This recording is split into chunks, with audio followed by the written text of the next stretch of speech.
கர்த்தராகிய இயேசு கிறிஸ்து நல்லவர். கர்த்தருடைய பரிசுத்த நாமம் மகிமைப்படுவதாக. நாம் சிலுவை தியான கூட்டங்களை தியானித்துக் கொண்டு வருகிறோம். இன்னைக்கும் நாம ஒரு விசேஷத்த காரியத்தை நாம தியானம் செய்ய போகிறோம். இன்னைக்கு நம்ம என்ன செய்ய போறோம் அப்படின்னா, இயேசு ராஜாவுடைய அந்த கடைசி வார அந்த நிகழ்வுகளை அப்படியே நம்முடைய சிந்தனையில நல்லா பதிய வைக்க போறோம் இன்னைக்கு. ஆமென். அவர் கடைசி நாட்களிலே அவர் என்ன செய்து கொண்டிருந்தார்? எருசலேமுக்கு ஒரு பவனி வருகிறார். ஒரு ஞாயிற்றுக்கிழமை, கடைசி ஞாயிற்றுக்கிழமை ஒரு பவனி வருகிறார். பவனி வந்துட்டு அதுக்கப்புறம் எருசலேமுக்கும் பெத்தானியாவுக்கும் அவர் போய் வந்திருப்பார். ஆமென்னா, பகலெல்லாம் எருசலேமில் ஊழியம் செய்திருப்பார். இரவெல்லாம் ஒலிவ மலை அல்லது பெத்தானியா அந்த பகுதியில அவர் இருப்பார். ஆக இந்த இடைப்பட்ட இந்த நாட்கள் அவர் சிலுவையில பலியாகிற, சிலுவையில தம்மை ஒப்பு கொடுக்கிற அந்த நாள் வரைக்கும் அவருக்கு என்ன நடந்துச்சு, அவர் எப்படி இந்த டைம் ஷெட்யூல் பண்ணார், இதை நம்முடைய சிந்தனையில அப்படியே பதிஞ்சிருக்கணும். ஏன்னா இது அவ்வளவு பெரிய முக்கியமான நாட்கள். ஒரு வருஷத்தோட வாசிங்க, லூக்கா சுவிசேஷத்தின் புத்தகத்துல 21வது அதிகாரம் 37வது வருஷத்தை வாசிக்கலாம். லூக்கா 21:37. அவர் பகற்காலங்களில் தேவாலயத்திலே உபதேசம் பண்ணி கொண்டிருந்து ராக்காலங்களில் வெளியே போய் ஒலிவமலை எண்ணப்பட்ட மலையில தங்கி வந்தார். ஜனங்கள் எல்லாரும் அவருடைய உபதேசத்தை கேட்கும்படி அதிகாலமே தேவாலயத்தில் அவர்களுக்கு வருவார்கள். இதுதான் இயேசு ராஜாவுடைய டைம் ஷெட்யூல். அவர் என்ன செய்து கொண்டிருந்தார்? அவருடைய கடைசி வாரம் எருசலேமில் அவர் நிறைவேற்றின ஊழியத்தினுடைய கடைசி வாரம் அதில் என்ன செய்து கொண்டிருந்தார் என்றால், பகலில எருசலேமில் போதகம் செய்து கொண்டிருந்தார். இரவில ஒலிவமலை எண்ணப்பட்ட அந்த மலையில போய் தங்கியிருந்தார். இதுக்கு இடையில பெத்தானியாவுக்கும் போய் அவருக்கு விருந்தெல்லாம் செய்தார்கள். இந்த ஷெட்யூல் நம்ம சரியா நம்ம நினைவில் வைத்துக் கொள்ள வேண்டும். கடந்த ஞாயிற்றுக்கிழமையிலிருந்து நம்ம என்ன பார்த்தோம் என்பதை ஒரு சின்ன ரிவ்யூ பண்ணிட்டு நம்ம அதுக்கு அடுத்தபடியா போகலாம். ஞாயிற்றுக்கிழமை நம்ம என்ன பார்த்தோம் அப்படின்னா, உன்னதத்திலே ஓசன்னா என்று சொல்லி ஜனங்கள் எல்லாரும் ஆர்ப்பரித்தார்கள். அதனுடைய அர்த்தம் என்ன அப்படின்னா, பண்டிகை பலியை கொண்டு போய் கயிறுகளினால் பலிபீடத்தின் கொம்புகளிலே கட்டினோம். நாம் எல்லாரும் கட்டினோம். ஆமென் சொல்லுங்க. அதுல இருந்து நம்ம பார்க்கிறோம் அப்படின்னா, ஓசன்னா, உன்னதத்திலே ஓசன்னா என்று சொல்லும் போது, என் தேவனே, எங்கள் பாவங்களை எல்லாம் சுமந்து தீர்க்கிற தேவ ஆட்டுக்குட்டி இவரே, இவர் ஜெயம் கொண்டு உம்முடைய வலது பாரசத்திலே வந்து உட்காருவார் என்று சொன்னார்கள்.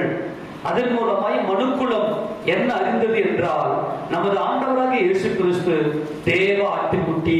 ஆமென் சொல்லாமா? சரி, அடுத்தது நாம திங்கட்கிழமை நம்ம என்ன தியானம் செய்தோம் என்றால், கர்த்தராகிய இயேசு கிறிஸ்து ஏன் அவர் எருசலேமிலே மரிக்க வேண்டும் என்று பார்த்தோம்.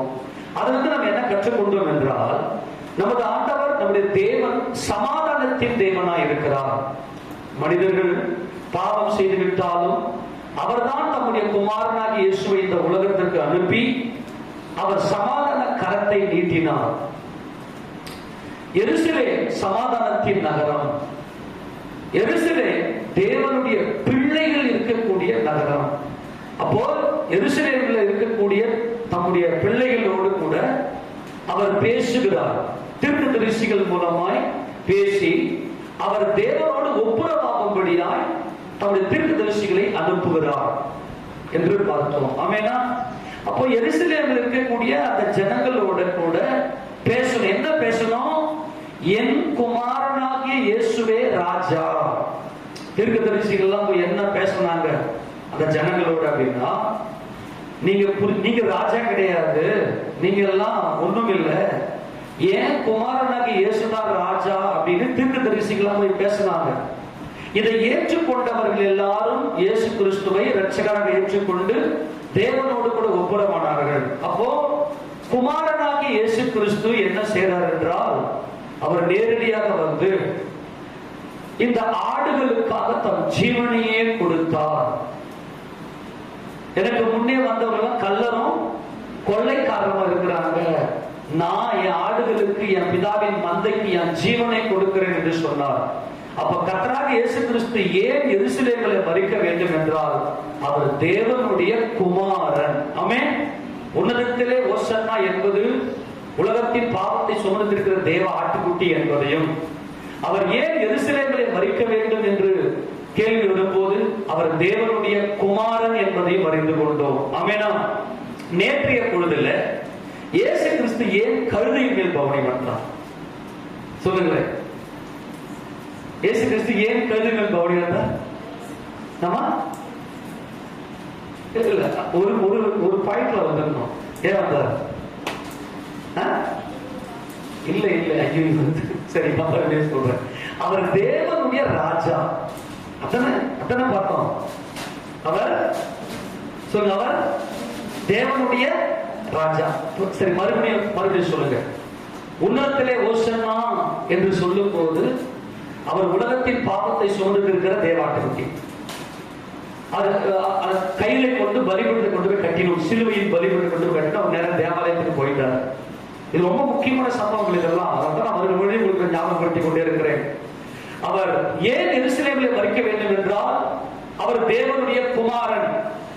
தேவனுடைய பிள்ளைகளுக்காக தம்முடைய ஜீவனையே கொடுக்கிறார். யோசேப்புல நம்ம பார்க்கல இல்லையா? யோசேப்பு எப்படி தம்முடைய சகோதரருக்கு ஜீவனை கொடுத்தார், பென்யமீனுக்கு ஒரு ஜீவனை கொடுத்தார் என்பதை பார்த்தோம். அவர் ஏன் கழுதையின் மேல பவனி வந்தார் என்றால் அவர் தேவனுடைய ராஜா. ஏனென்றால் ரொம்ப முக்கியமானது இருக்கு, மறுபடியும் நான் சொல்லி காட்டுறேன். ஏன் அப்படின்னா, ஏன் அவர் கழுதை மேல பவனி வந்தார் என்றால் உலகத்தில் இருக்கிற அத்தனை பேரும் கெர்ச்சிக்கிறான், தேவனை மகிமைப்படுத்தல. நான் ராஜான்னு சொல்லி தேவனை மறுதலித்து பெருமையில வாழ்ந்து கொண்டிருக்கிறான். ஒவ்வொரு மனுஷனும் பெருமையில வாழ்ந்து கொண்டு சீறி கொண்டிருக்கிறான், கெர்ச்சிக்கிறான். ஆனால் தேவனுடைய குமாரனாகி இயேசு கிறிஸ்து மாத்திரமே சாந்தமும் மனத்தாழ்மையும் உள்ளவராய் அவர் இந்த உலகத்தினுடைய பாவங்கள் எல்லாம் சுமந்து தீர்த்து தன் சகோதரர்களுக்கெல்லாம் ஜீவனை கொடுத்தார். எருசலேமில் ஏன் கிறிஸ்து மரிக்க வேண்டும் என்று பார்த்தோம் இல்லையா? சகோதரர்களுக்காக ஒன் பை ஒன்னா கனெக்ட்லயே வருது. ஒன் பை ஒன்னா கனெக்ட்லயே இருந்தாதான் இது ஒரு கோர்வையா வரும். அப்போ தன்னுடைய சகோதரர்களுக்காக தன் ஜீவனை கொடுத்த தேவனுடைய குமாரனாக இயேசுவையே இந்த உலகத்தினுடைய ராஜாதி ராஜாவாக, தம்முடைய ஜனங்கள் தம்முடைய பிள்ளைகளுக்கு ராஜாதி ராஜாவாக அவர் தேவன் அவரை நியமித்தார். அதுதான் சகரியாவின் புத்தகத்தில் வாசிக்கிற பகுதியை சகரியா 9:9. சகரியா 9:9. சீயோன் குமாரத்தியே மிகவும் கலிகூறு, எருசலேம் குமாரத்தியே கெம்பீரி, இதோ உன் ராஜா உன்னிடத்தில் வருகிறார். அவர் நீதி உள்ளவரும் ரட்சிக்கிறவரும் தாழ்மை உள்ளவரும் கழுதையின் மேலும் கழுதை குட்டியாகிய மரியின் மேலும் ஏறி வருவதுமாய் இருக்கிறார். இந்த கழுதை என்பது பொதி சுமப்பது. இந்த கழுதை என்பது கோவேறு கழுதை, ராஜா ஏறுகிற கழுதை. ஏன் இவர் கழுதை மேல வந்தார்? இவர் தான் ஒரு ராஜா, தேவனால் ஏற்படுத்தப்பட்ட என் ராஜா. அதான் அவர் கழுதை மேல பவனி வந்தார். ஏன் அப்படின்னா இவர் சாந்தமும் மன தாழ்மையும் உள்ளவர், இவர் ரட்சிக்கிறவர். தம்முடைய சகோதரர்களை எல்லா விதமான பாவ பாரத்திலிருந்தும் ரட்சிக்கிறவர் என்று நாம் பார்த்தோம். ரட்சிக்கிறவர். அப்போ உலகத்தில் இருக்கிற எல்லாரும் கோபப்படுறாங்க, தங்கள் சகோதரரை பகைக்கிறாங்க, உறவுகளை பகைக்கிறாங்க, கோபப்பட்டு கெர்ச்சிக்கிறாங்க. ஆனால் இவர் மாத்திரமே சாந்தம் உள்ளவராய் வந்தார். ஏன் என்றால் இவர் மாத்திரம், நமது ஆண்டவராக இயேசு கிறிஸ்து மாத்திரம் ஏன் சாந்தமும் மனத்தாழ்மையுமாய் இருந்தார் என்றால் அவர் சர்வ வல்லமையுள்ள தேவனுடைய குமாரன். ஆமென். அவர் சர்வ வல்லவருடைய தேவனுடைய சித்தத்துக்கு எப்போதும் தம்மை ஒப்பு கொடுத்தபடியினாலே அவருடைய சித்தத்தின்படி, தேவனுடைய சித்தத்தின்படி அவருடைய பிள்ளைகளை மீட்கிறதுக்காக தம் ஜீவனையே கொடுக்கிறார். தம் ஜீவனையே கொடுத்த, தம்முடைய பிள்ளைகளுக்கு தம்முடைய ஜீவனையே கொடுத்த அவருடைய குமாரனாகிய இயேசுவை அவர் ராஜாதி ராஜாவாக ஏற்படுத்தி வைத்திருக்கிறார். ஆமெனா. அவர் சீயோனில என்றென்றைக்கும் என்னுடைய வலது பாரசத்தில் உட்கார்ந்திருப்பார். நான் என்னுடைய பரிசுத்த பர்வதமாகிய சீயோன் மீதிலே என்னுடைய ராஜாவை அபிஷேகம் பண்ணி வைத்தேன் என்று சொல்லுகிறார்.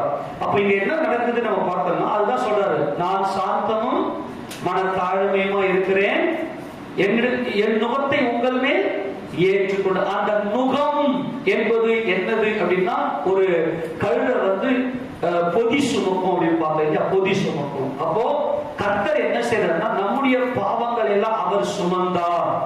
அவர் சிலுவையிலே பலியானது நம்முடைய பாவங்களுக்காக என்கின்ற நுகத்தை நீங்கள் உங்கள் மேல் ஏற்றுக்கொள்ளுங்க.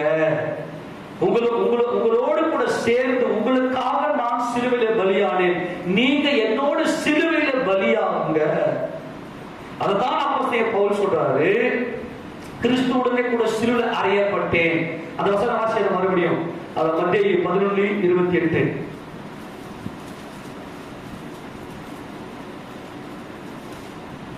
வருத்தப்பட்டு பாரம் சுமக்கிறவர்களே, எல்லாரும் என்னிடத்தில் வாருங்கள், நான் உங்களுக்கு இளைப்பாறுதல் தருவேன். நான் சாந்தமும் மனத்தாழ்மையுமாய் இருக்கிறேன். நல்லா கவனிங்க. வருத்தப்பட்டு பாவ பாரத்தை சுமந்து கொண்டிருக்கிற என் சகோதரர்களே, நீங்கள் எல்லாரும் என்னிடத்திற்கு வாருங்கள், நான் உங்களுக்கு என்ன தருவேன்? இளைப்பாறுதல் தருவேன். ஏன்னா ஒவ்வொருத்தரும் எப்படி இருக்கிறான்? கோபத்தோட இருக்கிறான் எல்லா மனுஷனுமே.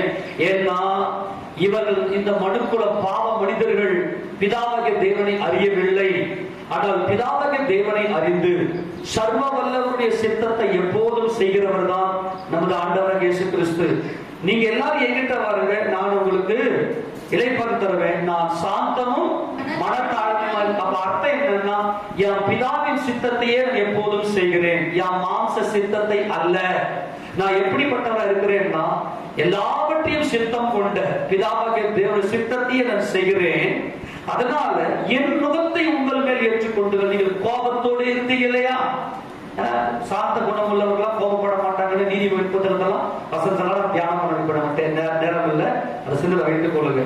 இப்போ என்ன நடக்குதுன்னா, என் நுகத்தை உங்கள் மேல் ஏற்றுக்கொள்ளுங்கள் என்று சொன்னால், உங்களுடைய பாவத்தை நான் சுமந்தேன், சிலுவையில பலியானது நீ எங்களுக்காகத்தான் ஆண்டவரை சொல்லி என் நுகத்தை ஏற்றுக்கொண்டு என்னோட சிலுவையில செத்துருங்க. அந்த பழைய மனுஷன், இந்த ஆண் பெண் என்கின்ற அந்த மாம்சம் சிலுவை மறிக்கட்டும். என்ன, தேவனுடைய பிள்ளைகள் ஆண் என்றும் இல்லை, பெண் என்றும் இல்லை.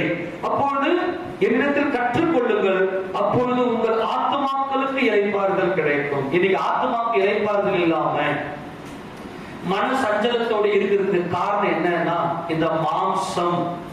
அப்ப இந்த ஆத்துமாக்கள் இளைப்பாறுதல் கிடைக்கும் அப்படின்னா என்னன்னா, மாம்சம் மறுரூபம் அடையணும் அப்படின்னு பார்க்கணும். மாம்சம் மறுரூபம் அடைவது என்பது தேவாலயத்தை காண்பிக்கிறது. தேவாலயம் என்பது முழுக்க முழுக்க தங்கத்தினாலே அங்கே சாலமோன் கட்டுகிறார். இந்த தேவாலயத்தை கட்டுகிற அனுபவம் முதல்ல அது இருதயத்துல யாருக்கு உண்டாச்சுன்னா, தாவீதுக்கு உண்டாச்சு. ஆசரிப்பு கூடாரம் என்பது இந்த பூமியிலே ஆணி அடித்து கட்டப்படுவது. ஆசரிப்பு கூடாரம் என்பது சிலுவையில மரித்த இயேசு கிறிஸ்துவையும், தேவாலயம் என்பது மகிமை அடைந்த இயேசு கிறிஸ்துவையும், ஆத்துமாவுக்கு இளைப்பாறுதல். அப்போ தாவீதுக்குள்ள அந்த எண்ணம் வந்ததும் ஆண்டவர் சொல்லிட்டாரு, தேவன் சொல்றாரு, தாவீது நீ எனக்கு ஆலயத்தை கட்ட வேண்டாம், ஏனென்றால் நீ அநேக ரத்தம் சிந்தினாய். எல்லாருமே தேவனுக்கு பிள்ளைகளாக இல்லை. ஏன்னா தன் சகோதரர்களை பகைக்கிறார்கள். தன் சகோதரனை பகைக்கிற எவனும் மனுஷ கொலைபாதகனாக இருக்கிறார் என்று கர்த்தர் சொல்லிவிட்டார். ஆனால் இன்றைக்கு இருக்கிற உலகத்தில் இருக்கிற அத்தனை மனிதர்களுமே கோபத்தோடு இருக்கிறார்கள், சகோதரர்களை பகைக்கிறார்கள். அது ரத்தம் சிந்துவதற்கு ஈக்குவல், ரத்தம் சிந்துகிற காரியம் அது. அப்ப தாவீதுடைய இருதயத்துல அந்த எண்ணம் இருந்த போதிலும், நீ எனக்கு ஆலயத்தை கட்ட வேண்டாம், சாந்தமுள்ள ஒரு குமாரனை உனக்கு தருவேன், அவன் எனக்கு தேவாலயத்தை கட்டுவான். அந்த அவன் ஆட்சி காலத்துல ஒரு இளைப்பாறுதல் இருக்கும். அவனவன் தன் சாலமோனுடைய ஆட்சி காலத்துல அவனவன் தன் அத்திமரத்தின் நிழலும் அவனவன் தன் திராட்சை செடியின் நிழலும் தங்குவான். ஒரு சுகமாய் குடியிருந்தார்கள், ஒரு சமாதானம் இருந்துச்சு என்று பார்ப்போம். ஆமெனா? வசனத்தை மறுபடியும் வாசிங்க. 1 நாளாகமம் 22வது அதிகாரத்துல, 1 நாளாகமம் 22வது அதிகாரம் 8வது வசனம் வாசிக்க பார்க்கலாம். ஆனாலும் கர்த்தருடைய வார்த்தை எனக்கு உண்டாகி, நீ திரளான ரத்தத்தை சிந்தி பெரிய யுத்தங்களை பண்ணினான், நீ என் நாமத்துக்கு ஆலயத்தை கட்ட வேண்டாம், எனக்கு முன்பாக மிகுதியான ரத்தத்தை தரையிலே சிந்த பண்ணினாய்.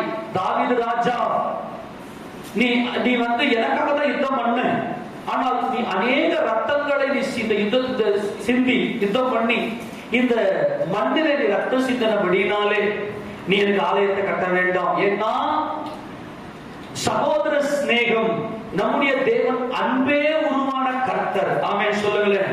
அன்பே உருவான தேவன், அவர் அன்பாகவே இருக்கிறார். தேவன் அன்பாகவே இருக்கிறார். அவர் தம்முடைய பிள்ளைகளை அவர் நேசிக்கிறார். அதனால நீ எழுத்தின்படி நியாயப்பிரமாணத்தின்படி உன்னை தவறல்ல, ஆனால் நான் ஆவியா இருக்கிற தேவன், நீ அநேக ரத்தம் சிந்தினபடினாலே நீ எனக்கு நீ ஆலயத்தை கட்டக்கூடாது. ஆனால் தன் சகோதரர்களுக்காக ரத்தம் சிந்துகிற, தன் சகோதரர்களுடைய பாவங்களை எல்லாம் சுமந்து திருக்கிற சாந்தமும் மனத்தாழ்மையுமான ஒரு குமாரனை நான் உங்களுக்கு தருவேன். ஆக அவர்தான் நான் உங்களுக்கு கொடுக்கிற ராஜா. ஆமெனா. ஒரு ராஜா என்றால் தன் ஜனங்களை பாதுகாத்து பராமரித்து போஷித்து நடத்த வேண்டும்.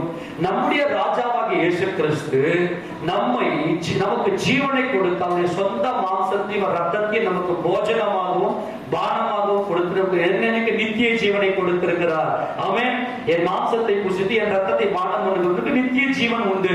அவன் கடைசி நாள் அவன் எழுப்பு என்று சொன்னார். அப்போ சொல்றார் 9ஆம் வசனத்துல, இதோ உனக்கு பிறக்க போகிற குமாரன் அமைதி உள்ள புருஷனா இருப்பான், சுற்றிலும் இருக்கும் சத்துருக்களை எல்லாம் விலக்கி அவனை அமர்ந்திருக்க. இந்த அமர்ந்த கவனிக்கல, அமைதி உள்ள சாந்தமும் மனத்தாழ்மை மனசாலமும். நமது ஆண்டவராகிய இயேசு கிறிஸ்து சாலமோன், நமக்கு அவருடைய மாம்சத்தையும் அவர் ரத்தத்தையுமே நமக்கு போஜனமாக கொடுத்து பானமாக கொடுத்து நமக்கு நித்திய ஜீவனை கொடுத்து நம்மை வாழ வைத்து நித்தியத்துக்கும் நம்மை பராமரிக்கிற ராஜா. அதனால்தான் உன்னுடைய சீயோன் குமாரத்திய ஒரு ராஜா இதோ கழுதை குட்டி மேல வருகிறார். ஆமென் சொல்லாமா? அவன் சாலமோன் என்னப்படுவான். ஷாலோம், ஷாலோம் என்றால் சமாதானம். நம்முடைய ஆண்டவராக இயேசு கிறிஸ்து சமாதான காரணர். பிதாவாகிய தேவனோடு நம்மை சமாதானப்படுத்தின சமாதான காரணராய் அவர் இருக்கிறபடினாலே தேவன் அவரை ராஜாவாக சீயோனுக்கு கொடுத்தார். அப்ப ஏன் அவர் கழுதை குட்டி மேல பவனி வந்தார் என்றால் அவர் நம்முடைய ராஜா. ஆமெனா. அவரே தேவனால் கொடுக்கப்பட்ட ராஜா. உலகத்தில் இருக்கிற ஒவ்வொரு மனுஷனும் அவனே வஸ்திரத்தை போட்டுக்கொண்டு நான் ராஜா வாழ்ந்து கொண்டிருக்கிறான். ஆனால் தேவனால் கொடுக்கப்பட்ட என் ராஜா, அவர் சீயோனின் ராஜா, அவர் எருசலேமுக்கு ரட்சிப்பை கொடுக்கிற மகிமையின் கர்த்தர். அவன் பேர் சாலமோன் என்னப்படும். அவன் நாட்கள் இஸ்ரவேலின் மேல் சமாதானத்தையும் அமெரிக்கையும் கட்டளை. இதுதான் தேவனுடைய ராஜ்யம். வரப்போற 1000 வருட அரசாட்சியில நம்முடைய சாலமோன் ஆகிய நமது ஆண்டவர் இயேசு கிறிஸ்து இந்த பூமியில 1000 வருட அரசாட்சியில அங்கு அமெரிக்கையும் ஒரு சமாதானமே இருக்கும். ஆமெனா. ஒரு அமெரிக்கையும் ஒரு சமாதானமே இருக்கும். அந்த ராஜ்யத்தை கட்டளை கொடுப்பது அனுப்புகிறார். ஆக இந்த காரியங்களை நம்ம ரொம்ப முக்கியமா தெரிந்து கொள்ள வேண்டும். அவர் இப்பொழுது நாம் என்ன தியானம் செய்ய போறோம் அப்படின்னா, அவர் இந்த கடைசி வாரத்துல இயேசு கிறிஸ்து எப்படி எருசலேமிலும் பெத்தானியாவிலும், அதாவது ஒலிவமலையும் இரவெல்லாம் அவர் ஒலிவமலையில தங்கி ஜெபம் பண்ணி கொண்டிருந்தார். பகலெல்லாம் எருசலேமுக்கு அவர் மகிமையான உபதேசங்கள் எல்லாம் சொல்லிக் கொண்டிருந்தார். இப்ப நம்ம ஒரு சில காரியங்களை நம்ம ஒத்து கவனிக்கலாம். எடுத்து வாசிக்க பார்க்கலாம். யோவான் சுவிசேஷத்தின் புத்தகத்துல 12ஆம் அதிகாரத்துல 1ஆம் வசனத்தை வாசிக்க பார்க்கலாம். பஸ்கா பண்டிகை வர 6 நாளைக்கு முன்னே இயேசு மரணத்திலிருந்து எழுப்பின லாசரு இருந்த பெத்தானியாவுக்கு வந்தார். அதாவது 6 நாளைக்கு முன்னாடி அப்படின்னா நம்மலாம் இப்போ கிழமைகளை நாம கிழமைகளின் அடிப்படையில் நாம வாழ்ந்து கொண்டிருக்கிறோம். கிழமையை வச்சு நம்ம பார்க்கலாம். யூதர்களுக்கு கிழமை இல்ல நாள், 1ஆம் நாள், 2ஆம் நாள், 3ஆம் நாள் வாங்க. எது வாரத்தின் 1வது நாள் அப்படின்னா ஞாயிற்றுக்கிழமை தான் அவங்களுக்கு வாரத்தின் முதல் நாள். சனிக்கிழமை கடைசி நாள், 7ஆம் நாள், அது ஓய்வு நாள். அப்போ யூதர்களுக்கு ஒரு நாள் எப்ப ஆரம்பிக்குது அப்படின்னா சாயங்காலம். நாங்கெல்லாம் இப்ப இன்னைக்கு கிரிகோரியன் கேலண்டர் படி நைட்டு 12 மணிக்கு தான் நமக்கு ஒரு நாள் ஸ்டார்ட் ஆகுது அப்படின்னு நம்ம கணக்கு வச்சுக்குவோம். ஆனால் யூதர்கள் லூனார், நம்மளாம் சோலார் கேலண்டர் யூஸ் பண்றோம். அவங்க லூனார் என்பது நிலவை அடிப்படையாக கொண்ட கேலண்டர். அது நிலவு எப்ப வரும்? நைட்ல நிலவு இல்லையா?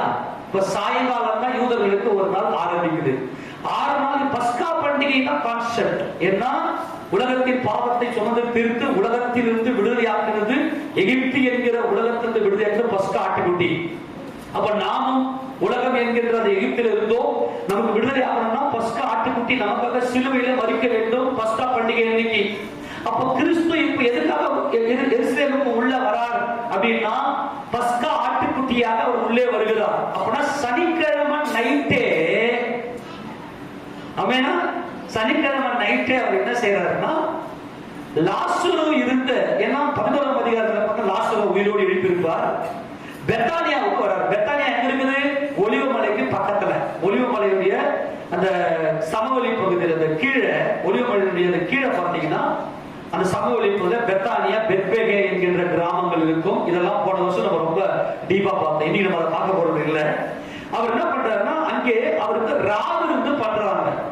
பெத்தானியாவில் மார்த்தாள், மரியாள், லாசரு என்கின்ற இந்த குடும்பம் இருக்கிறது. இவருக்கு அந்த நைட்டு, சனிக்கிழமை நைட்டு ஏசப்பாவுக்கு ராவு இருந்து செய்யறாங்க. நைட்ல வந்து அவருக்கு ஒரு விருந்து வைக்கிறாங்க. 3ஆம் வசனம் வாசிக்க பார்க்கலாம். அப்பொழுது மரியா கலக்கமில்லாத நலதம் என்னும் தைலத்தில் ஒரு ராத்தல் கொண்டு வந்து அதை இயேசுவின் பாதங்களில் பூசி தன் தைல மயிரினால் அவருடைய பாதங்களை துடைத்தார். அந்த வீடு முழுவதும் தைலத்தின் பரிமளத்தினால் நிறைந்திருந்தது. நல்லா கவனிக்கணும், இது ரொம்ப முக்கியமான சம்பவம். இதை மைண்ட்ல வச்சுக்கணும். அந்த நைட்ல அவர் சாப்பிட்டு கொண்டிருந்த பந்தியில் இருக்கும் போது நலதம் என்கின்ற நார்தோஸ் என்கின்ற பதம் கிரீக்ல பாத்தீங்கன்னா அது எங்கிருந்து எடுத்தாங்கன்னா இந்தியா வந்து ஏதோ ஒரு வாசனை திரவிய மரம் கிழக்கின், அதாவது இந்தியாவுடைய கிழக்கு பகுதியில் அந்த மரங்கள் எல்லாம் வந்து வளர்ந்திருக்கிறது. அங்கதான் வந்து இந்த நலதம் என்கின்ற ஒரு நல்ல ஒரு காஸ்ட்லியான ஒரு தைலம், ஒரு அனைட்டிங் ஆயில் மாதிரி. அது கவனிங்க, நல்லா வந்து ஒரு ஆயின்மெண்ட், நல்ல வாசனை திரவியத்தை, வாசனத்தை கொடுக்கக்கூடிய ஒரு தைலம், விலையேற பெற்றது. அதை கொண்டு வந்து இயேசு ராஜாவுடைய பாதத்திலே அவள் பூசினாள். ஏன் இந்த மரியாள் அவருடைய பாதத்தில பூசினாள் என்றால், மரியாள் ரகசியத்தை தெரிந்து கொண்டால், ஆண்டவரே எங்களை இந்த உலகம் என்கின்ற பாவத்திலிருந்து, அடிமைத்தனத்திலிருந்து விடுதலை ஆக்க போகிற பஸ்கா ஆட்டுக்குட்டி நீரே. ஏனென்றால் பஸ்கா ஆட்டுக்குட்டிய ஆபிப் மாதம் 10ஆம் தேதியே பஸ்கா ஆட்டுக்குட்டியை பிடிச்சி அந்த மாதம் 14ஆம் தேதி வரைக்கும் அதை அப்படியே பாதுகாத்து கொண்டிருப்பாங்க. ஏன் அப்படின்னா அது பழுதில்லாமல் இருக்கணும். அந்த ஆட்டுக்குட்டி எப்படி இருக்கணும்? பஸ்கா ஆட்டுக்குட்டி பழுதில்லாமல் 10ஆம் தேதியே அந்த ஆட்டுக்குட்டியை பிடிச்சி 10, 11, 12, 13, 14ஆம் தேதி வரைக்கும் இல்லையா, 5 நாள் வரைக்கும் அவங்க என்ன பண்ணணும்? அவங்க அந்த ஆட்டுக்குட்டியை வந்து பழுதில்லாத ஊனம் இருக்குதா, அது நசல் கொண்டு இருக்குதா, அந்த சொறி இருக்குதா, அந்த நொண்டி நடக்குதா, ஏதாவது பழுது இருக்குதான்னு சொல்லி பழுதில்லாம பார்த்து, ஒருவேளை அந்த பழுது இருந்துச்சுன்னா அந்த ஆட்டுக்குட்டிக்கு ஏதாவது பழுது இருக்கும்னா இந்த 5 நாள்ல என்ன செய்வாங்க அப்படின்னா அதுக்கு நல்லா தடுப்பு, அது ஏதோ தடுப்போ இதை மற்ற ஏதோ ஒரு காரியங்களோ தடுப்புல இருக்கக்கூடாது, ஏதோ சம்திங், ஏதோ ஒரு பிரச்சனையோடு இருந்துச்சுன்னா அதை கியூர் பண்ணிடுவாங்க இந்த 5 நாள்ல. ஏன்னா பஸ்கா ஆட்டுக்குட்டி பழுதில்லாம இருக்கணும். மரியாளுக்கு ரகசியம் புரிந்து விட்டது. இந்த உலகத்தின் பாவங்களை சுமந்து திருக்கிற தேவ ஆட்டுக்குட்டி நீர்தான். என் ஆண்டவரே, நீர் இந்த உலகம் முழுக்க சுற்றி திரிந்து ஆமென் நீர் ஊழியம் செய்தீர். இன்றைக்கு உங்களுடைய கால்களில ஏதாவது ஒரு சின்ன ஒரு, உங்களுடைய கால்கள் எவ்வளவு வலிகளோடு இருந்திருக்கும் இல்லையா, எவ்வளவு பலவீனங்களோடு இருந்திருக்கும். உங்களுடைய கால்களில இந்த பரிமள நலதம் என்கிற இந்த உத்தம தைலத்தை, விலையேற பெற்ற தைலத்தை உங்களுடைய கால்களில் பூசுகிறேன். நீர் பழுதில்லாதவராய் எங்களுக்காக நீர் சிலுவையிலே பலியாக வேண்டும் என்று சொல்லி இந்த மரியாள் ஒரு மகிமையான காரியத்தை காண்பிக்கிறார்கள். ஆமென் சொல்லாமா? அப்போ அவருடைய காலில் நலதம் என்கிற தைலத்தை பூசினதும் அவர் பழுதில்லாத தேவ ஆட்டுக்குட்டி, பழுதில்லாத பஸ்கா ஆட்டுக்குட்டி என்பதை இந்த மரியாள் காண்பிக்கிறார்கள். ஆமெனா?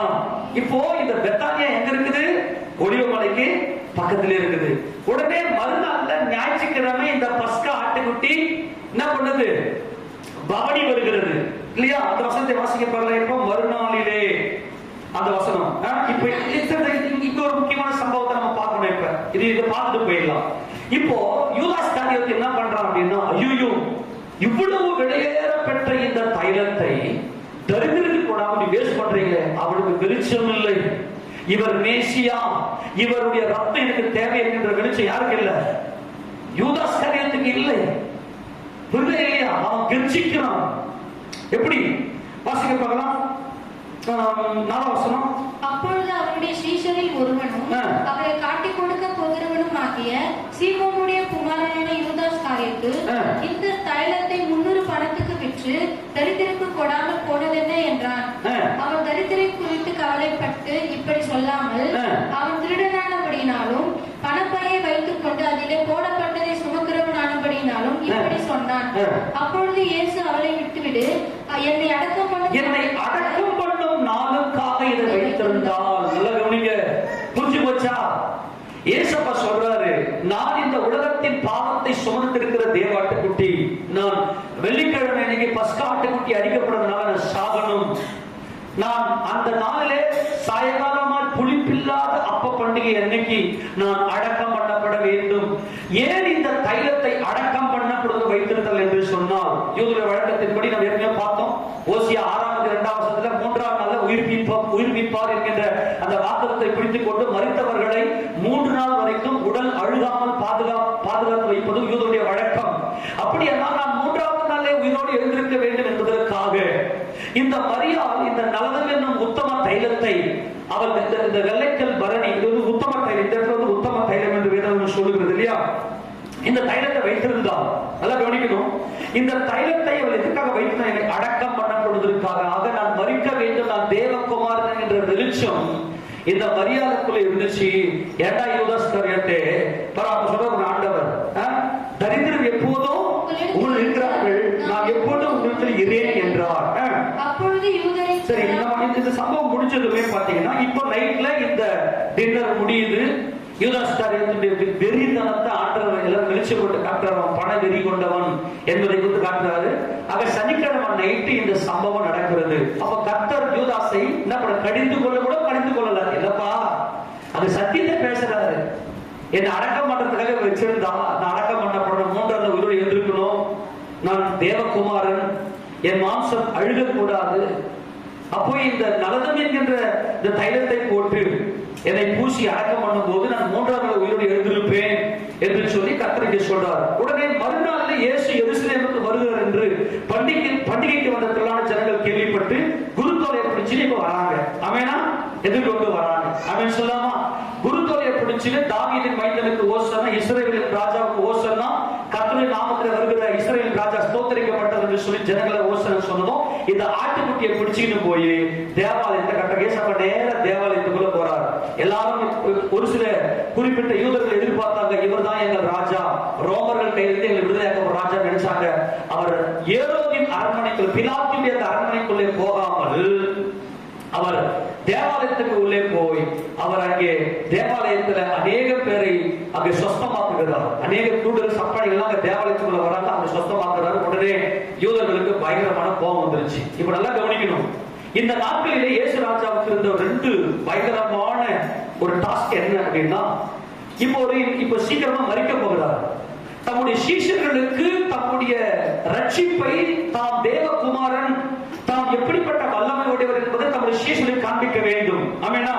அதே சமயம் எருசலேமுக்குள்ள வந்து தேவ சித்தம் செய்யணும். தேவ சித்தம் செஞ்சாலே அங்க இருக்கக்கூடிய மத யூதர்களுக்கு, பரிசேயர்கள், ஆயக்காரர்கள், இந்த வேத பாரகர்கள், இவர்களுக்கெல்லாம் எரிச்சல் பயங்கரமா உண்டாக தேவ சித்தம் செஞ்சாவே. ஏன்னா இவர் தேவகுமாரன் இல்லையா? ஆமென் சொல்லாமா? இப்ப இந்த 2 காரியத்துல கர்த்தர் வந்து பயங்கர வேகமாய் செயல்பட்டார். 2 சிந்தனை வைத்துக் கொண்டு செயல்படுகிறார். தம்முடைய சீஷர்களுக்கு தாம் தான் தேவனுடைய குமாரன் என்று நிரூபிக்க வேண்டும், அவருடைய விசுவாசத்தை நல்லா பலப்படுத்த வேண்டும். அதே போல எருசலேமுக்கு வந்து தேவ சிந்தனை செய்து யூதர்களுக்கும் தம்மை வெளிப்படுத்தி காண்பிக்க வேண்டும்.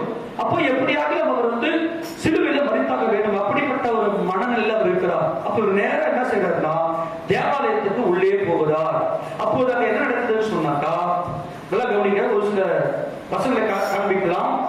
திருப்பி கொள்ளுங்க, மத்தேயு சுவிசேஷ புத்தகத்துல, மத்தேயு சுவிசேஷ புத்தகம்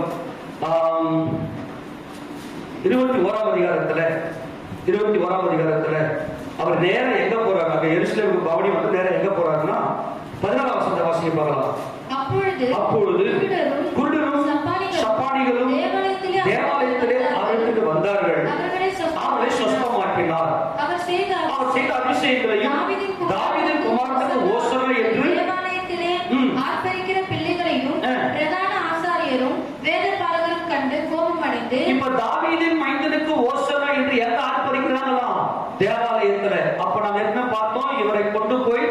அங்க தேவாலயத்துல கயிறை கொண்டு இந்த ஆட்டுக்குட்டியை பலிபீடத்தின் கொம்புல கட்டிக்கிட்டோம். ஆமேனா?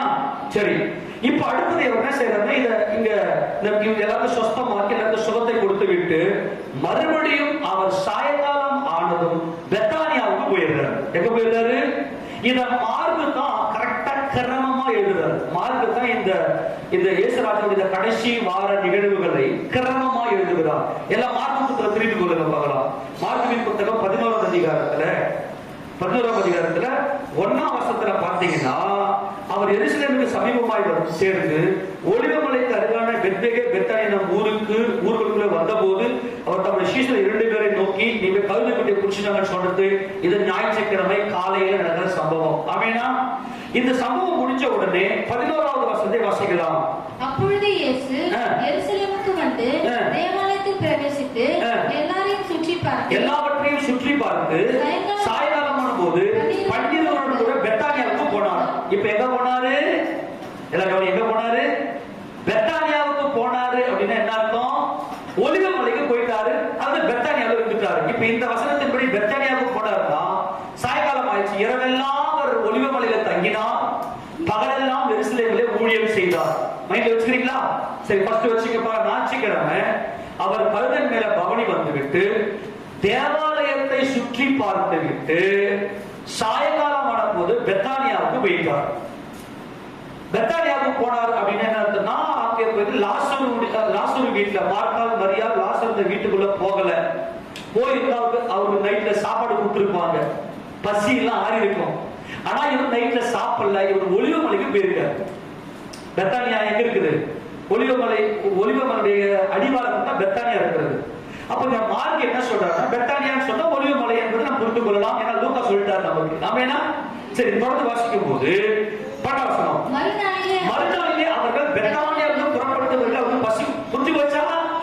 நைட்ல இவர் மார்த்தாள் மரியாள் வீட்டுக்கு போயிருந்தாருன்னா சாப்பாடு கொடுத்திருப்பாங்க. அவருக்கு கொஞ்சம் நல்லா, என்ன யூதர்களுடைய வழக்கமே என்னன்னா, ராவு இருந்து தான் அவங்களுக்கு பயங்கர முக்கியமே. ராவு இருந்துதான் நைட்ல தான் அவங்க ரொம்ப நல்லா விஸ்தாரமா வச்சு நல்ல நிறைய பதார்த்தங்கள் நிறைய பலகாரங்கள் சாப்பிடுறது நைட்ல தான்.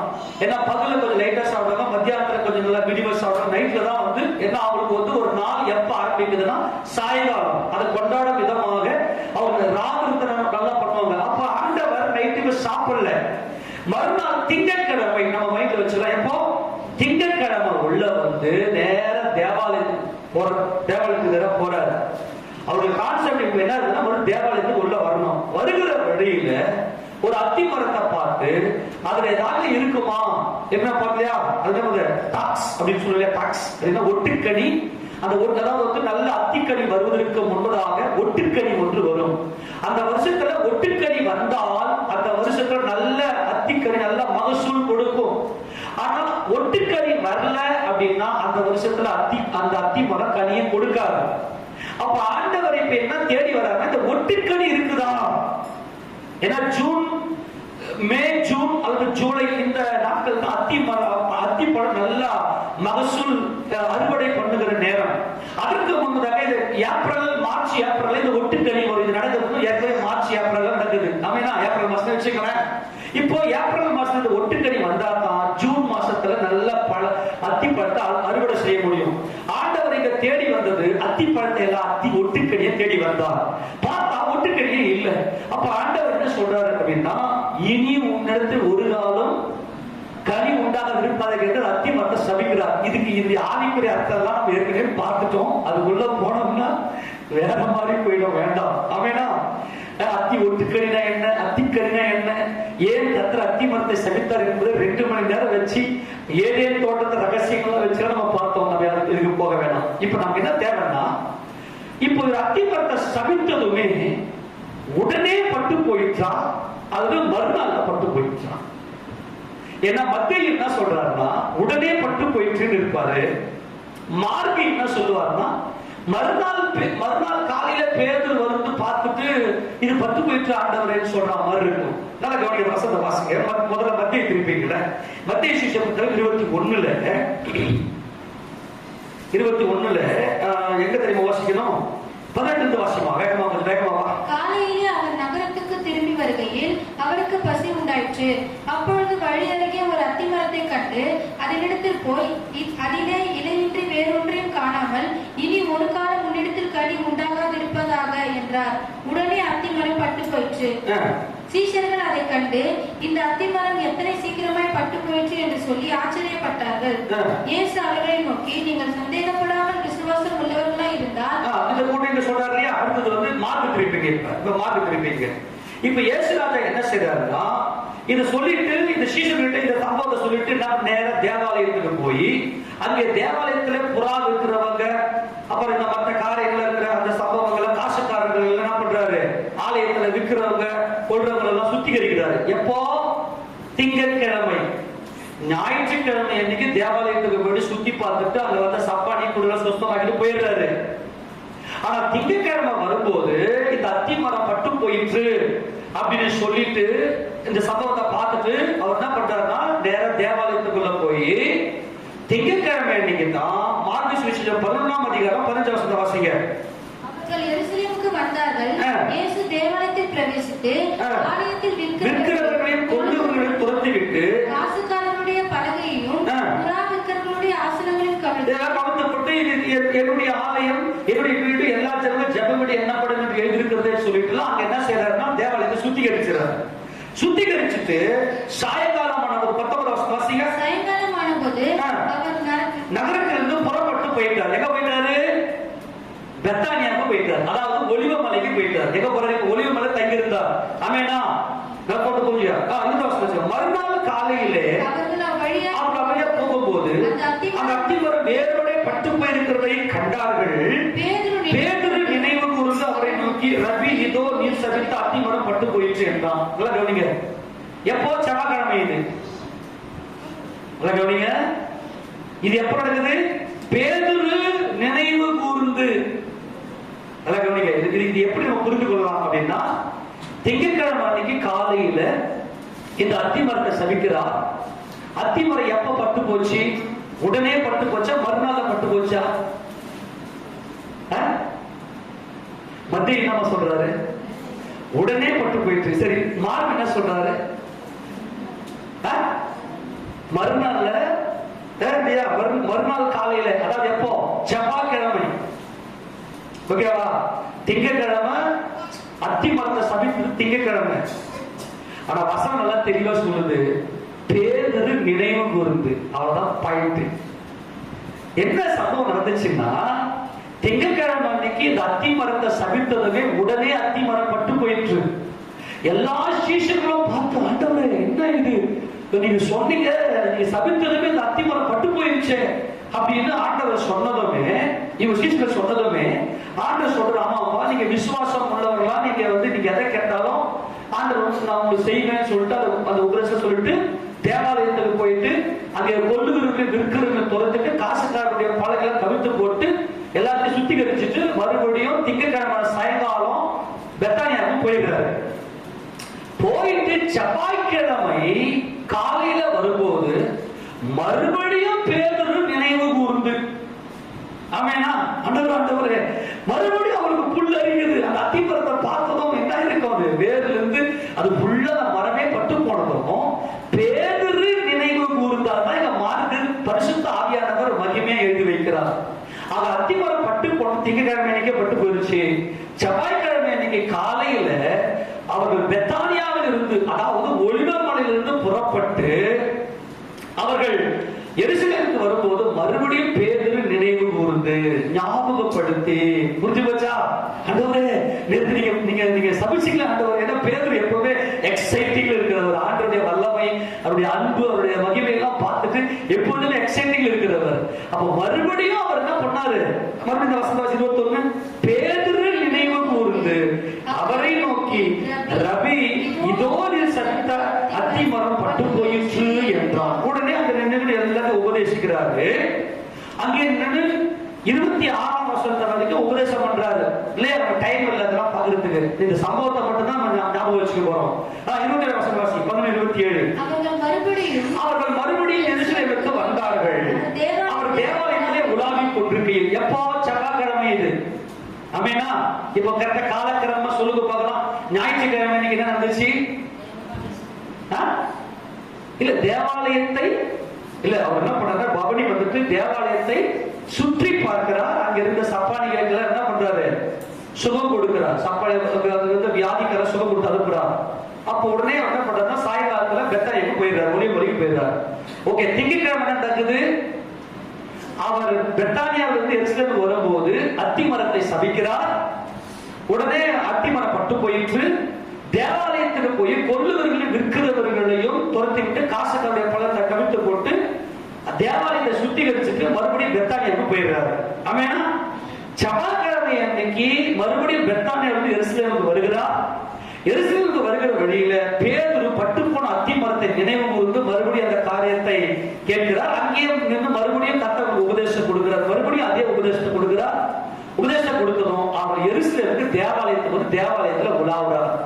இந்த செவ்வாய்க்கிழமை அன்னைக்கு தான் எல்லா யூதர்களும், ஆயக்காரங்க, பரிசேயர்கள், சதுசேயர்கள், இவங்க எல்லாம் உள்ள வந்து கர்த்தரை கேள்வி கணைகளால் சொல்ல போனா யோகனை அடிக்கிறாங்க ஆண்டவர் மேல.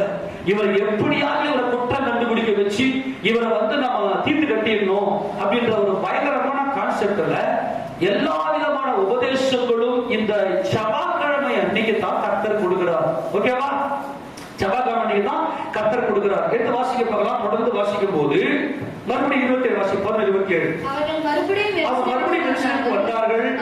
அவர் தேவாலயத்திலே உலாவிக் கொண்டிருக்கையில் பிரதான ஆசாரியரும் வேதபாரகரும் மூப்பரும் இந்த ஆவிக்குரியவர்கள் என்று சொல்லிக் கொள்ளக்கூடிய இவர்கள் எல்லாம் உள்ள வந்து கர்த்தரை சூழ்ந்து கொள்கிறார்கள். தேவாலயத்தில் செவ்வாய்க்கிழமை அன்னைக்குதான் பேதுரு நினைவு கூர்ந்து அத்திமரத்தை கேட்டது.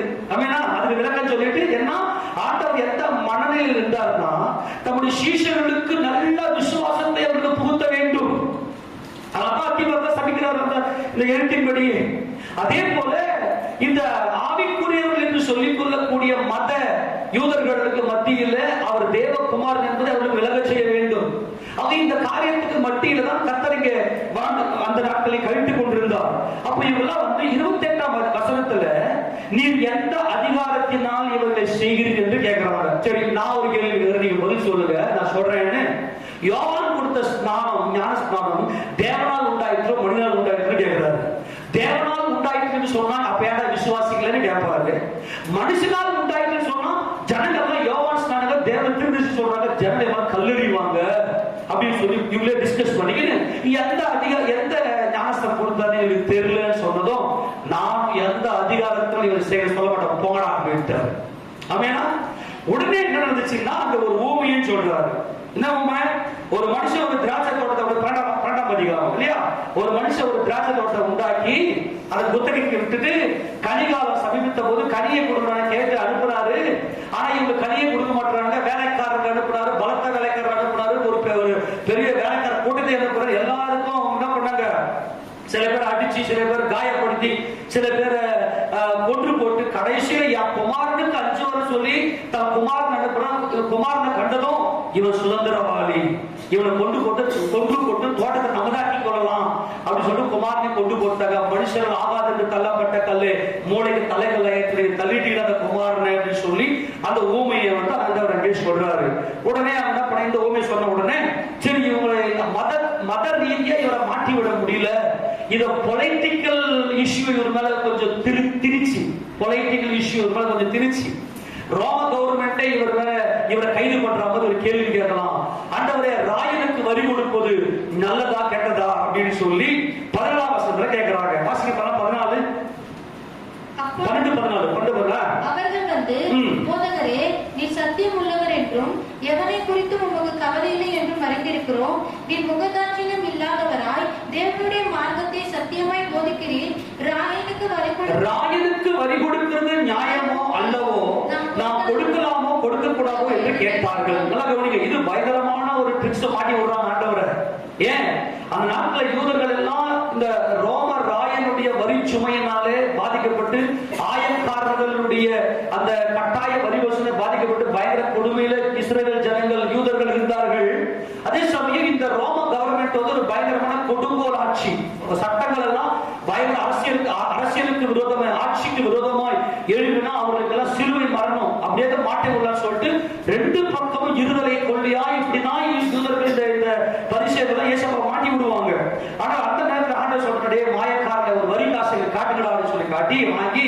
இந்த மேலெழுத்து இந்த சொருபமும் யாருடைய கேட்கிறாரு? இது ராயங்கள் என்று சொல்றாங்க.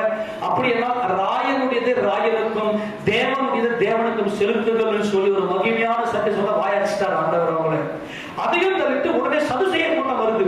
இந்த சதுசேய கூட்டம் எப்படிப்பட்டவங்கன்னா உயிர்த்தெழுதல், ஆவி இதெல்லாம் கிடையாது அப்படின்னு சொல்லி நம்புற சதுசேய கூட்டம்.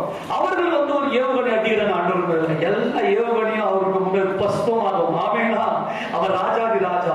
ஆண்டவரே, சதுசேயர் வந்து போதகரே, என்கிட்ட வந்து ஒரு சகோதரன் ஒரு திருமணம் பண்ணான், திருமணம் பண்ணி குழந்தை செத்து போயிட்டான். உடனே நியாயப்பிரமாணத்தின்படி அவனுக்கு இன்னொரு சகோதரன் தான், அவன் அவளை திருமணம் செய்தான், அவனுக்கு குழந்தை இல்லை, அவனும் செத்து போயிட்டான். இதே போல 7 சகோதரர்கள் அவங்க இருந்தாங்க. அப்போ 7 பேருமே செத்து போயிட்டாங்க. கடைசியில அவளும் செத்து போயிட்டான். உயிர் தேர்தல்ல அவ யாருக்கு மனைவியாவா அப்படின்னு ஒரு பயங்கரமான கேள்வி கேட்டாங்க. 7 பேரை திருமணம் செய்து அவள் மரித்து போனால் இப்போ உயிர் தேர்தல்ல அவள் யாருக்கு மனைவியாவான் கேட்டா, புண்ணாக்குங்களா? உயிர் தேர்தல்ல கொல்வனையும் கொடுப்பனையும் இல்லை. தேவனுடைய பிள்ளைகளுக்கு ஆண் என்றும் இல்லை, பெண் என்றும் இல்லை. எல்லாம் கரெக்ட் சொல்லாமா? அவன் தேவ தூதர்களை போல இருப்பார் என்று சொல்லி கர்த்தருக்கு ஒரு விளக்கத்தை கொடுக்கிறார். ஓகே, அதுவும் முடிஞ்சு போச்சு. உடனே வேதபாரகர் வர்றார். முன்னாடி பரிசேயர்கள், அப்புறமா சதுசேயர்கள், அப்புறம் வேதபாரகர். 28ஆம் வசனத்துல வந்து ஆண்டவருடைய கற்பனையில இது பிரதான கற்பனைன்னு ஒருத்தர் கேட்கிறான். உடனே ஆண்டவர் சொல்றாரு, உன் தேவனாகிய கர்த்தருக்கு உன் முழு இதயத்தோடும் முழு பலத்தோடும் முழு சிந்தையோடும் அன்பு கூர்ந்து உன்னிடத்தில் அன்பு கூறுவதை பிறகு அன்பு கூறுவையாக என்கின்ற இந்த கற்பனை குறித்து கர்த்தர் பேசுகிறார்.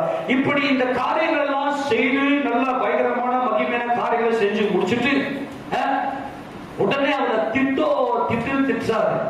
மதிகேடரே, குருடரே, இதுதான் மத்திய 23ஆம் அதிகாரத்துல வேத பாரகனே பரிசேயன் சொல்லிட்டு இவங்களை விளக்கம் கொடுத்துட்டு இவருடைய உபதேசத்தின் மூலமாய் பயங்கரமா திட்டார். 23ஆம் அதிகாரம் அந்த முழு அதிகாரத்தை பார்த்து வேத பாரகரே, பரிசேயனே, குருடனே, சதுசேயனே, நீங்க வந்து ஜனங்களை வந்து உங்க மார்க்கத்தை நாகம்படி நீங்க எல்லாம் சுற்றி திரிறீங்க. ஆனா நரகத்துல உங்களை விட ரெட்டிப்பான நரகத்துல அந்த பிள்ளைகளை தள்ளுறீங்கடா அப்படின்னு சொல்லிட்டு பயங்கரமான திட்டி பயங்கர ரகசியமா சொல்லிட்டு அவர் புறப்பட்டுட்டு, நான் சொல்றது புரியுதா? இவங்களாம் திட்டிட்டு மத்திய 23ஆம் அதிகார சம்பவத்தை முடிச்சுட்டு அவர் என்ன பண்ண, நேரம் ஒலிவ மலையில போய் உட்காந்துடுறாரு. எப்போ? செவ்வாய்க்கிழமை அன்னைக்கு ஈவினிங்ல. ஆமென் சொல்லுங்க. எப்போ? 13ஆம் அதிகார வாசி மார்க்கு. அவர் தேவாலயத்தை விட்டு புறப்படும் போது அவருடைய சீஷர்களில் ஒருவன் அவரை நோக்கி, போதகரே, இதோ இந்த கல்லெல்லாம் பாருங்க, திட்டிட்டு வந்துடுறாரு. இப்ப ஆண்டவர் கொஞ்சம் கூல் பண்றாங்க. பயங்கர கோபத்துல திட்டுறாரு. அவங்கள எல்லாம் போய் கூல் பண்றாங்க. கூல் பண்ணிட்டு 3ஆம் வசனத்தை வாசி. தேவாலயத்துக்கு எதிராக ஒலிவ மலையின் மேல் உட்கார்ந்து இருக்க இங்க போயிட்டு என்ன பண்ணிட்டாரு? எப்போ? செவ்வாய்க்கிழமை சாயங்காலம். செவ்வாய்க்கிழமை சாயங்காலத்துல ஒலிவ மலையில உட்கார்றாரு. உட்கார்ந்துட்டு ஆண்டவரே, ஏன்னா வருகையை பத்தி பேசுறாரு. 2ஆம் வருகை, ரகசிய வருகை, 2ஆம் வருகையை பத்தி பேசுறாரு. பகிரங்க வருகை பத்தி எல்லாம் பேசுறாரு. இப்ப அந்த இடத்துல போயிட்டு என்ன சொல்றாருன்னா, சீஷர்கள் கேட்கறாங்க. பேதுரு போய் கேட்கறாரு. பேதுரு, யாக்கோபு, யோவான் போய் கேட்கறாங்க, ஆண்டவரே இது இதை எப்ப நடக்கும்? ஏன்னா தேவாலயம் ஒரு கல்லின் மேல் ஒரு கல் இருந்தபடி எல்லாம் இடிக்கப்பட்டு போயிடும். ஏன்னா 2ஆம் தேர்தல் ரொம்ப பிரம்மாண்டமா இருந்துச்சு. ஏரோது 46 வருஷமா கட்டியிருந்தாரு. அதனால ஆண்ட சொல்றாரு, இந்த தேவாலயத்துல நீ பாக்குறியே, இது ஒரு கல்லின் மேல் ஒரு கல் இருந்தபடி எல்லாம் இடிக்கப்பட்டு போகிற ஒரு காலம் ஒண்ணு வரும்னு சொன்னதும் பேதுரு, யாக்கோபு, யோவான் போயிட்டு ஒலிவ மலையில தனியா போய் கேட்கறாங்க, ஆண்டவரே இது எப்போ நடக்க சொல்லி. இப்பதான் அவருடைய ரகசிய வருகை, அவருடைய பகிரங்க வருகை குறித்து இந்த 13ஆம் அதிகாரத்துல ஃபுல்லா பேசுறாரு. ஆமென் சொல்லாமா? இப்போ நல்லா கவனிங்க. இப்ப சாயங்காலத்துல இந்த சம்பவத்தை ஒலிவ மலை சொல்லி முடிச்சிடுறாரு. முடித்ததுமே மார்க்கு சுவிசேஷம் 17ஆம் அதிகாரம் இப்ப புதன்கிழமை ஸ்டார்ட் ஆகுது அவங்களுக்கு. ஆமெனா? யூதர்களுக்கு ஒரு நாள் எப்ப ஸ்டார்ட் ஆகுது? சாயங்காலத்துல. இப்ப புதன்கிழமை அன்னைக்கு நைட்ல ஒலிவ மலையில தங்காம அவர் பெத்தானியாவிலே குஷ்டரோகியா இருந்த சீமோனுடைய வீட்டுல போய் தங்குறாரு. புதன்கிழமை அன்னைக்கு முழுக்க முழுக்க ஆண்டவர் பெத்தானியாவிலேயே இருந்து விட்டார். அவர் எருசலேமுக்கு போகவில்லை. சொல்ல புரிஞ்சு போச்சா? நல்லா கவனிங்க. செவ்வாய்க்கிழமை சாயங்காலம் தேவாலயத்தை விட்டு புறப்பட்டு ஒலிவமலையில உட்கார்ந்திருந்த போது பேதுருவும் யோவானும் யாக்கோபும் போயிட்டு இந்த கடைசி காலத்தை குறித்து கேட்கிறாங்க. கர்த்தர் உபதேசத்தை கொடுக்கிறார். உபதேசத்தை கொடுத்துட்டு அன்னைக்கு புதன்கிழமை ஸ்டார்ட் ஆகுது. சாயங்காலம் 14ஆம் வசனத்தை 14ஆம் அதிகாரம் 1ஆம் வசனத்தை வாசிங்க. மார்க்கு 2 நாளைக்கு பின்பு புளிப்பில்லா அப்பம் சாப்பிடுகிற பஸ்கா பண்டிகை வந்தது. எப்போ? வியாழக்கிழமை வெள்ளிக்கிழமை. ஆமேனா? 2 நாளைக்கு பின்னாடி வரப்போகுது. வெள்ளிக்கிழமைக்கு பஸ்கா பண்டிகை. அப்ப புளிப்பில்லா அப்பம் சாப்பிடுகிற அந்த பஸ்கா பண்டிகை என்னப்படுகிற பண்டிகை வந்தது. அப்போது பிரதான ஆசாரியரும் வேத பாரகரும் அவரை தந்திரமாய் குளித்து கொலை செய்யும்படி வகை தேடினார்கள். ஆகிலும் ஜனங்களுக்குள்ளே கலகம் உண்டாகாதபடிக்கு பண்டிகையை அப்படி செய்யப்படாது என்று அவர் பிளான் பண்றாங்க. சரி, பண்டிகை முடிட்டோம், பொறுமையா போட்டு தள்ளிடலாம் அப்படின்னு என்ன பண்றாங்க? பிளான் போடுறாங்க.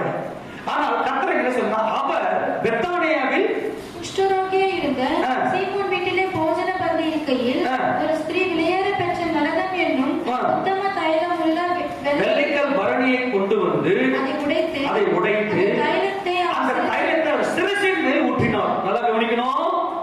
சனிக்கிழமை அன்னைக்கு பெத்தானியாவுக்குள்ள வந்ததும் மார்த்தாள் மரியாள் லாசரு தங்கியிருந்த வீட்டுக்குள்ள போனதும் மரியாள் தான் நலதம் என்கிற தைலத்தை உடைத்து அவர் பாதத்திலே பூசினார். ஆமேனா? தலைமையில துடைக்கிறார். இந்த சம்பவம் பார்த்தோம். ஆமேனா? ஆனா இப்போ புதன்கிழமை அன்னைக்கு இரவுல ராவிருந்து செய்கிறார்கள். யாருடைய வீட்டுல? குஷ்டரோகியா இருந்த பெத்தானியாவில குஷ்டரோகியா இருந்த சீமோனுடைய வீட்டுல. இந்த சீமோன் யாராக இருக்கலாம் என்றால் மார்த்தாள் மரியாள் லாசருடைய தகப்பனாக இருக்கலாம். பரிசுத்த ஆவியானவர் இங்க என்ன சொல்றாருன்னா, அவர் குஷ்டரோகியா இருந்தார் என்று வேதம் சொல்கிறது. குஷ்டரோகத்தை ஒரு மனுஷனால சுத்தப்படுத்த முடியாது. ஏன்னா அது ஒரு நடைப்பின வியாதி. உடம்பெல்லாம் அழுதி சீழும், ரத்தம் அப்படியே சலிச்சில் இருக்கும் இல்லையா? அதை மறுபடியுமாய் அது உயிர் கொடுக்கவே முடியாது. மேசியாவுக்கு ஒரு பேர் உண்டு, லெப்ரசி மேசியா. அதாவது எங்க மேசியா வந்தா மட்டும்தான். ஏன்னா நியாயப்பிரமாணத்துல லேவியராகம புத்தகம் 13ஆம் அதிகாரம் அந்த அதிகாரம் 14 வாஸ்து பார்த்தீங்கன்னா குஷ்டரோகி எப்படி சுகப்படுத்தணும்ன்ற பிரமாணம் இருக்கு. அந்த பிரமாணத்தோட இருந்தோடு சரி, யாரும் குஷ்டரோகி சுகமே ஆகல. யூதர்களுக்கு என்ன நம்பிக்கைன்னா, எங்க மேசியா வந்துதான் இந்த குஷ்டரோகத்தை சுகப்படுத்துவாரு, எங்க மேசியா தான் இந்த குஷ்டரோகத்துக்கு விடுதலை கொடுப்பாரு என்ற நம்பிக்கையும் எதிர்பார்ப்பு இருந்துச்சு. ஆக மேசியா வந்த போது யோவான் ஸ்நானகன் வருகிறது மீதுதானால் அது இன்னொரு காத்து கொண்டிருக்க வேண்டும் என கேட்ட போது ஆண்டவர் சொல்லி பாரு பார்வையிடுறாங்க, சப்பா நடக்கிறாங்க, குஷ்டரோகிகள் சொஸ்தமாகல் என்று சொல்லி யோவானுக்கு போய் சொல்லுங்க அப்படின்னு சொல்லி அனுப்புவாரு. ஏன் அப்படின்னா மேசியாவால மட்டும்தான், தேவகுமாரனால மட்டும்தான், தேவனால மட்டும்தான் ஒரு மறுபிறவியை கொடுக்க முடியும். குஷ்டரோகம் என்பது ஒரு நடைப்பினம்.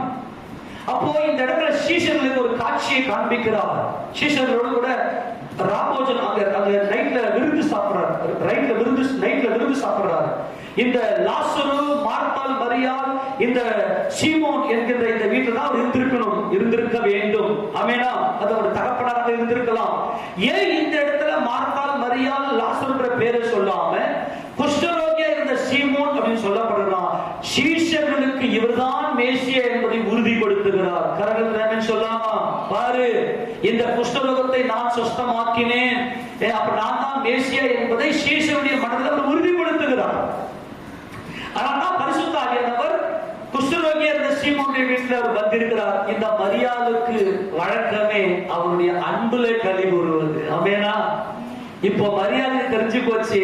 ஆண்டவரே, நீங்க இப்ப எருசலேமுக்கு போனீங்கன்னா நீங்க திரும்பி வர மாட்டீங்க, உங்களை நான் அடக்கம் பண்றேன்னு சொல்லி தலைமையில அப்படி உடம்பெல்லாம் இந்த நலதம் தைலத்தை ஊற்றுகிறாள். இது அவரை அடக்கம் பண்ணப்படுவதற்கு முந்திக் கொண்டாள் என்று கர்த்தர் சொல்றார். இந்த இடத்துலயும் பாத்தீங்கன்னா மறுபடியும் யூதாஸ் காரியத்துக்கு பயங்கர கோபம். ஏன்னா சனிக்கிழமை நைட்ல அவர் பாதத்துல இந்த நலத தைலத்தை பூசின போது அவருக்கு எரிச்சல் உண்டாச்சு. ஆமேனா?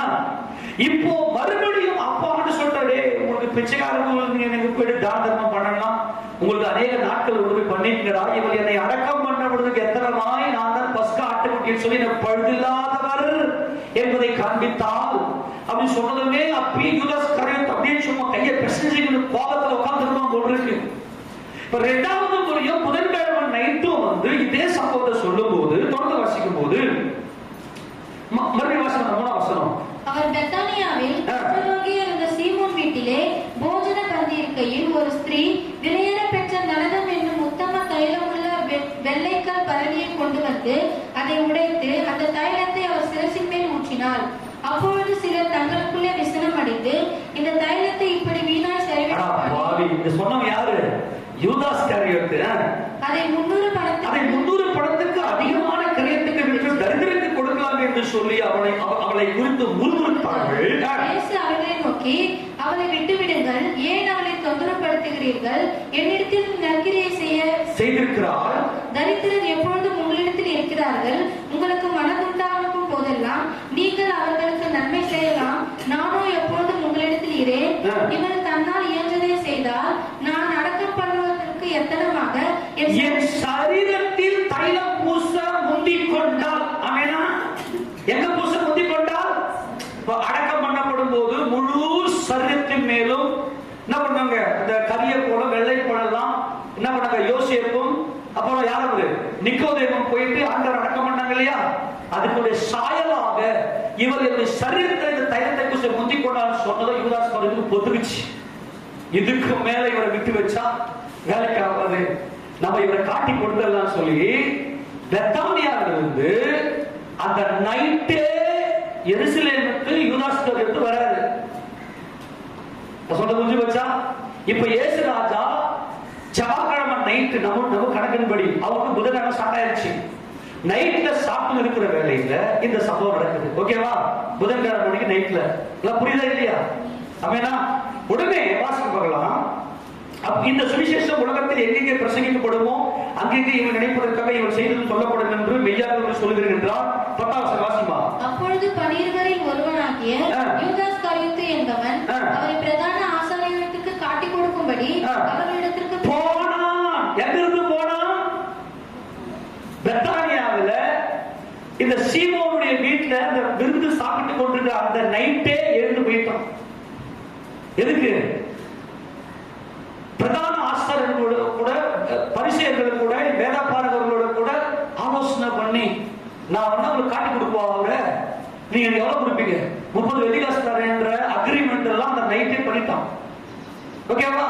பண்ண உடனே இப்ப இவர் கர்த்தர் என்ன செய்யலாம்? புதன்கிழமை அன்னைக்கு வழக்கம் போல காலையில எழுந்த உடனே எங்க வருவாரு? எருசலேமுக்கு வருவாரு. ஆனா கர்த்தர் அன்னைக்கு என்ன பண்ணலன்னா எருசலேமுக்கு புதன்கிழமை அன்னைக்கு வரல. முழுக்க பெத்தானியாவிலே இருந்துச்சார். தொடர்ந்து வாசிங்களேன். அவர்கள் அதை கேட்டு சந்தோஷப்பட்டு அவனுக்கு பணம் கொடுப்போம் என்று வாக்குத்தத்தம் பண்ணினார்கள். அவன் அவரை காட்டிக் கொடுப்பதற்கு தகுந்த சமயம் பார்த்துக் கொண்டிருந்தான். பஸ்காவை பலியிடும் நாளாகிய புளிப்பில்லா அப்பம் சாப்பிடுகிற முதலாம் நாளிலே அவனுடைய சீஷர்கள் அவரிடத்தில் வந்து பஸ்காவை புசிப்பதற்கு நாங்கள் எங்கே போய் ஆயத்தம் பண்ண சித்தமா இருக்கிறீர் என்று கேட்டார்கள். நல்லா கவனிக்கணும். இது எப்படின்னா வேலைக்கிழமை அன்னைக்கு சாயங்காலம். ஏன்னா வேலைக்கிழமை அன்னைக்கு சாயங்காலத்தில் தான் வெள்ளிக்கிழமை ஸ்டார்ட் ஆகுது. ஆமேனா. அவர்களுக்கு வந்து ஆபீப் மாதம் 14ஆம் தேதி. அப்போ இவர் என்ன செய்யறாருன்னா புதன்கிழமை முழுக்க கர்த்தர் எங்க இருந்துட்டாரு? பெத்தானியாவிலேயே இருந்துட்டாரு. இப்ப நமக்கு வந்து மறுநாள் வந்து வேலைக்கிழமை வருதுன்னு வச்சுங்களேன். இப்ப வேலைக்கிழமை அன்னைக்கு சாயங்காலத்துல இப்ப வேலைக்கிழமை அன்னைக்கு கேட்கறாங்க. பொழுது வச்சுட்டு வேலைக்கிழமை வந்துருச்சு. புதன்கிழமை ஃபுல்லா எங்க இருந்துட்டாரு? பெத்தானியால இருந்துட்டாரு. வேலைக்கிழமை புதன்கிழமை அன்னைக்கு சாயங்காலமும் அதே மாதிரி எருசலேமுக்கு வராம பெத்தானியால இருக்கிறாரு. இப்ப வேலைக்கிழமை பிறந்துருச்சு. வேலைக்கிழமை அன்னைக்கு கேட்கறாங்க. ஏன்னா வேலைக்கிழமை முடிஞ்சு வெள்ளிக்கிழமை சாயங்காலம் ஆரம்பிக்கும் போது அவங்களுக்கு பஸ்கா பண்டிகை ஆரம்பிச்சிடும். அப்ப வேலைக்கிழமை அன்னைக்கு வந்து கேட்கறாங்க, ஆண்டவரே ஏன்னா புதன்கிழமை அன்னைக்கு ஃபுல்லா பெத்தானியால இருந்துட்டாரு. வேலைக்கிழமை அன்னைக்கு பிறந்துருச்சு. வேலைக்கிழமை அன்னைக்கு இன்னைக்கு சாயங்காலம் நம்ம பஸ்கா சாப்பிடணுமே, எங்க ஆயத்தம் பண்றது ஆண்டவரே அப்படின்னு ஆண்டவர்கிட்ட போய் வேலைக்கிழமை அன்னைக்கு கேட்கறாங்க. ஆக புதன்கிழமை அன்னைக்கும் வேலைக்கிழமை அன்னைக்கும் கர்த்தர் எருசலேமுக்கு வரல. வேலைக்கிழமை அன்னைக்கு சாயங்கால டைம்ல வெள்ளிக்கிழமை ஸ்டார்ட் ஆகுது, அதாவது பஸ்கா பண்டிகை ஸ்டார்ட் ஆகுது. அப்பதான் அவர் என்ன பண்றாரு, எருசலேமுக்கு என்டர் ஆகுறாரு. இப்ப இந்த வசனத்தை வாசிக்க பார்க்கலாம். மறுபடியும் பாட்ட வசனத்தை வாசிக்க. சரி, இப்ப எங்க போய் ஆயத்தமா சித்தமா இருக்காங்க கேக்குறாங்க. 13 வசனத்தை வாசிக்க. அவர் தம்முடைய சீஷரை 2 பேரை நோக்கி, நீங்கள் நகரத்திற்குள் போங்கள். ஆமென். எங்க போங்க? எருசலேம் நகரத்துக்குள்ள போங்கள் அப்படின்னு எங்க இருந்து சொல்றாரு? பெத்தானியால இருந்து சொல்றாரு. புரிஞ்சு போச்சா? அவர் செவ்வாய்க்கிழமை நைட்டு போனாரு, செவ்வாய்க்கிழமை சாயங்காலம் போனாரு.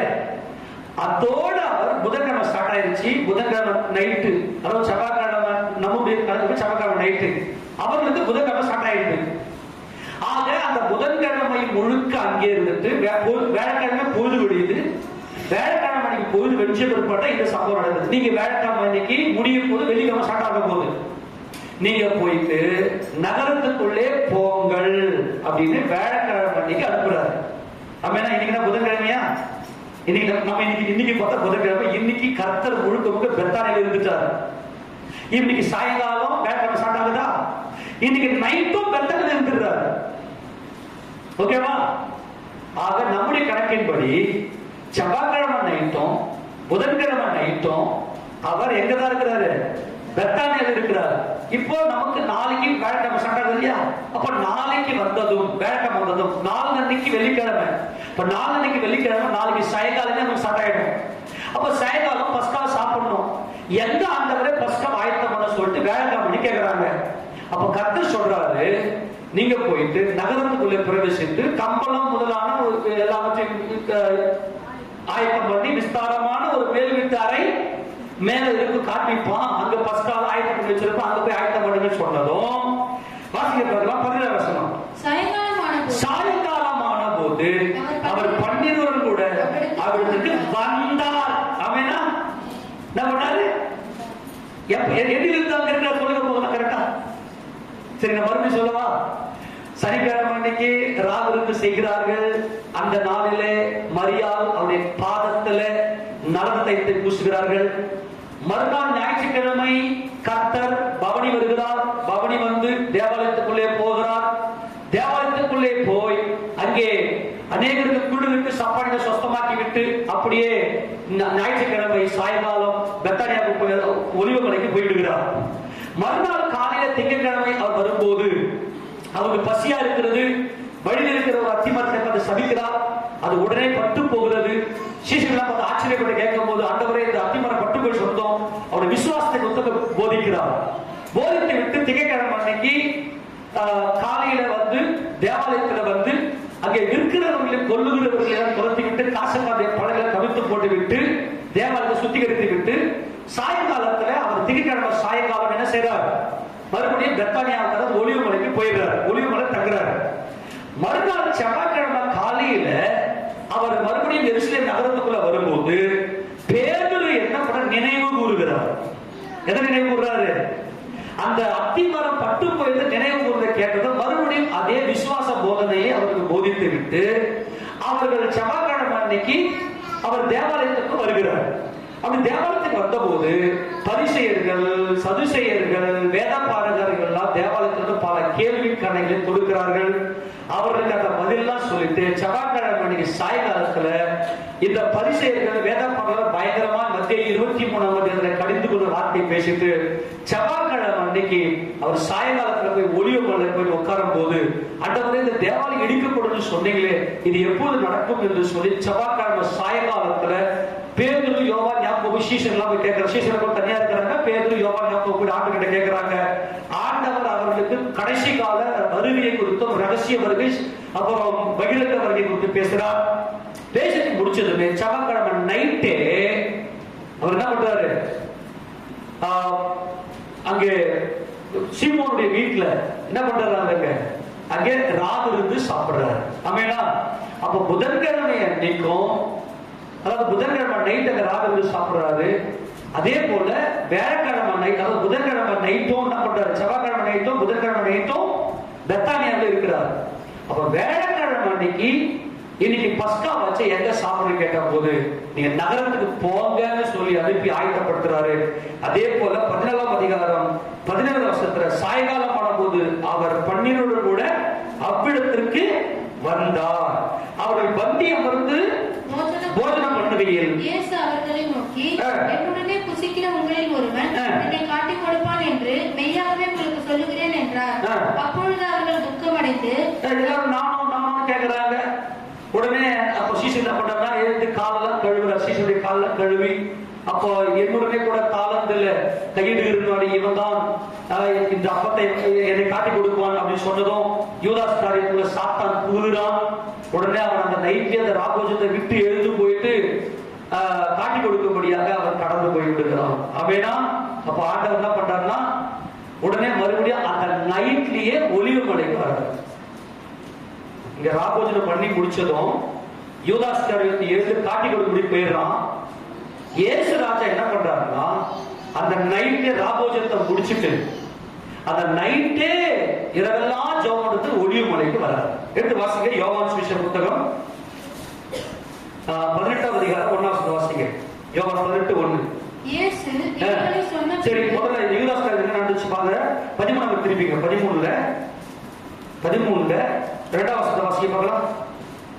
சீமோனின் குமாரனாகிய யூதாஸ் காரியத்து அவரை காட்டிக் கொடுக்கும்படி பிசாசானவன் அவன் இருதயத்தை தூண்டின பின்பு அவர்கள் போஜனம் பண்ணி கொண்டிருக்கையில் நம்முடைய கையில் பிதா. ஆமா, இப்போ என்ன பண்ணா பிசாசு என்ன பண்ணா அந்த ராபோஜனம் பண்ணி இருக்கும் போதே யூதாஸ் காரியத்துடைய இருதயத்துக்குள்ள பூந்துட்டான்.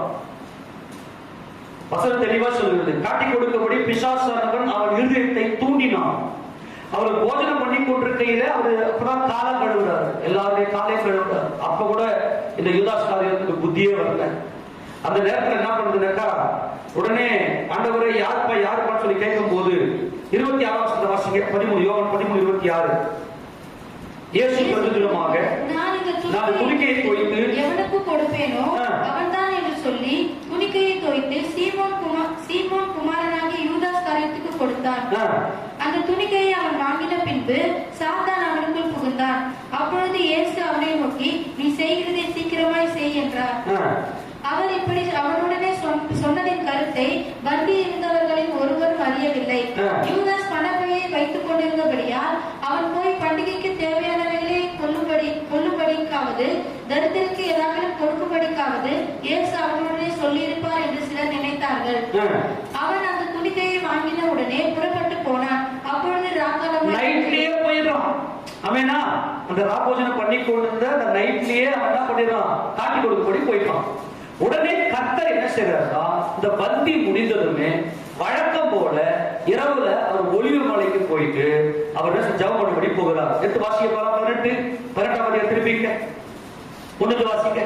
இயேசு இவைகளை சொன்ன பின்பு நம்முடைய சீஷருடனே கூட கெதரோன் என்னும் ஆற்றுக்கு அப்புறம் போனார். அங்கே ஒரு தோட்டம் இருந்தது. அதிலே அவரும் அவருடைய சீஷரும் பிரவேசித்தார்கள். இயேசு தம்முடைய சீஷருடனே கூட அடிக்கடி அங்கே போயிருந்தபடியினால், ஏன்னா இந்த கடைசி வாரத்துல அவர் நைட்ல எங்கதான் தங்கியிருந்தாரு, அந்த மலையில ஒலிவ மலையில தான் தங்கியிருந்தார். இதுதான் இந்த கெதரோன் பள்ளத்தாக்கு. ஒரு பள்ளத்தாக்கு இந்த கெதரோன் பள்ளத்தாக்கு. ஏன்னா மேல அது ஒலிவ மலை. இந்த கெதரோன் பள்ளத்தாக்கு தான் பெத்தானியா கிராமங்கள்லாம் இருக்கும். இந்த இடத்தை வந்து யூதாஸ் அறிந்திருந்தபடினால இவனும் கூட போய் நைட்ல தங்கியிருந்தபடினால இப்போ ஒரு ராபோஜனத்தை முடிச்சிட்டு அவர் நைட்டு அங்கதான் போயிருப்பாருன்னு யூதாஸுக்கு நல்லாவே தெரியும். அவனா ஆரம்பத்திலே நம்ம வாசித்து பார்த்துட்டோம். லூக்கா சொல்றாரு, அவர் அந்த கடைசி நாட்களில் அந்த கடைசி அந்த ஒரு வாரத்துல எருசலேமில் அவர் எப்படி கழித்தார் என்றால், இரவெல்லாம் ஒலிவமலை தங்கியிருந்தார், பகலெல்லாம் அவர் எருசலேமில் ஊழியம் செய்து கொண்டிருந்தார். இயேசு தம்முடைய சீஷருடனே கூட அடிக்கடி அங்கே போயிருந்தபடியினால் அவரை காட்டிக் கொடுக்கிற யூதாஸும் அந்த இடத்தை அறிந்திருந்தான்.